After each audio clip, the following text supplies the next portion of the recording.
Greetings! Today's video is another review of another fun product. I first saw this product on Etsy and I was immediately intrigued by it. Some of you may know this brand, Lamy, more for their fountain pens and inks.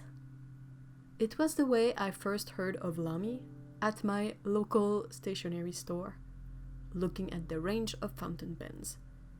I even have a couple of Lamy pens myself.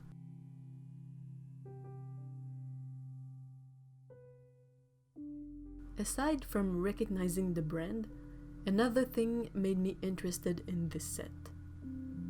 It has a very nice color wheel on the box, made according to Johannes Itten's writings. His work has been very influential to me when learning color theory. I figured that if the paint was terrible, this was still a very nice box that I can reuse for other paints. My set has 12 colors plus white, but this range of paints is also available as a 24 color set and single pans in certain countries. It is very affordable. I didn't have many expectations since I know this is a set intended for children, for crafting at home or in school. However, it is very nicely thought out, more so than professional painting sets I've seen before. For one thing, the white in this set is present in a tube form, which already makes it a lot more useful. The colors are nicely labeled and there's a space for brushes in the box itself. The lid is made of white plastic with a lot of mixing areas. It is not exactly a compact set, measuring a bit over 9 by 4 inches. This set comes with 1 yellow, 1 orange, 2 reds, 1 purple, 2 blues, 2 greens, 2 earth tones, 1 black, and a tube of white. I couldn't find any pigment information regarding these paints, so I would err on the side of these not being light fast. Anyway, these are more for sketchbook work or to paint with your kids, not as much for fine art to be put on the walls. The colors came out smoothly and pigmented with a semi-opaque matte finish. The color range is pleasant and diverse, and there is no obvious color missing from this set. The white works surprisingly well and is nicely opaque for that kind of product. That was a good surprise.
Then I tried mixing some colors.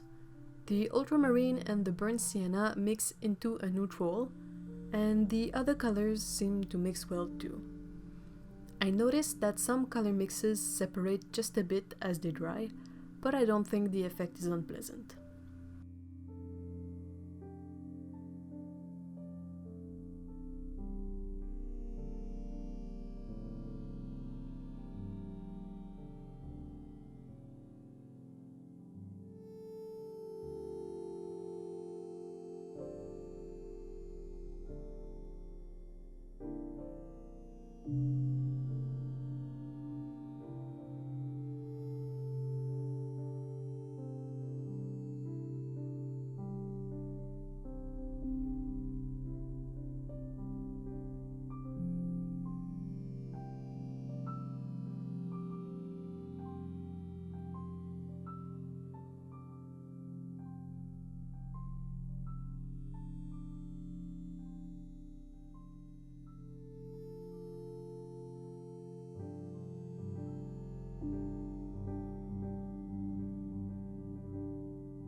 I made a sketch to try these paints out using a reference picture from Pexels that I saved on my reference Pinterest board. I'll include a link in the description box. The painting went well. Parts of it, like the sky, came out really nicely. It was a bit difficult to layer the colors, since that would very easily reactivate the color underneath. I think if you want to paint with these, it's best if you really mix the color you want first and don't have to layer much on top of that.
I briefly want to show how the mix separate even in the palette. As you can see from this burnt sienna and ultramarine mix, you can really tell that the burnt sienna is on top and the ultramarine is at the bottom, but if you mix it, it mixes to the neutral color again.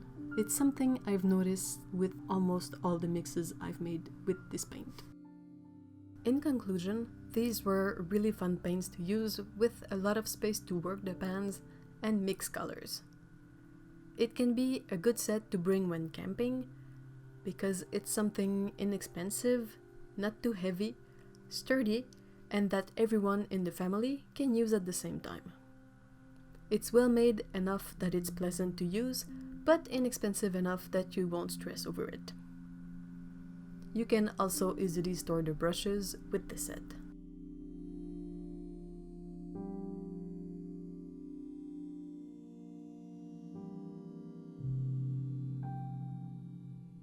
If you are interested in this set but can't find it locally, I'd recommend checking Mighty Paper Shop on Etsy. They are a fun, family-owned stationery shop based in Berlin, and they sell a super nice selection of items. They put a lot of love in what they do and it shows. I'll put a link to their shop below as well. That's it for my review of these paints, and thank you very much for watching. Bye bye!